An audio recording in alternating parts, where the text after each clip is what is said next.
Il existe des lieux où la pierre garde la mémoire des hommes, des lieux silencieux, oubliés, mais jamais vraiment abandonnés. La grotte de Merrière supérieure fait partie de ces endroits.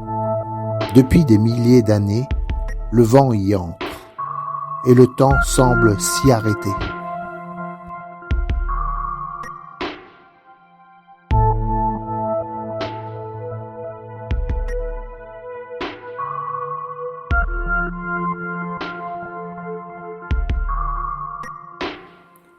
Sur une paroi discrète, presque cachée dans la roche, apparaît un dessin, simple, brut, 2 bisons, tracés en noir, l'un derrière l'autre.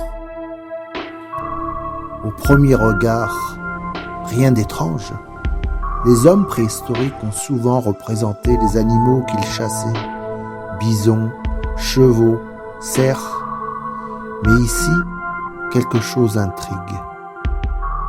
Les 2 bisons sont presque identiques, même taille, même forme. Et pourtant, ils regardent pas tout à fait dans la même direction.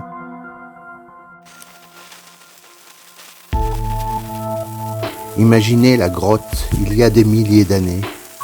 Pas de lampe, pas d'électricité, seulement la flamme d'une torche. La lumière danse sur la paroi, les ombres bougent, et soudain, les 2 dessins semblent se superposer, comme si l'animal avançait.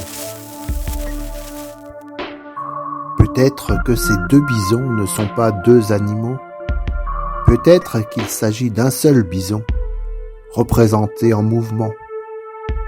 Une image, puis une autre, comme une forme de vieux film d'animation. Pourtant, un détail dérange.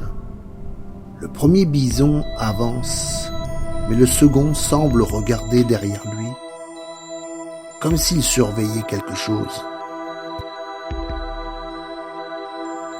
Les chasseurs préhistoriques connaissaient parfaitement les animaux. Ils savaient lire leurs gestes, leurs peurs, leurs fuites.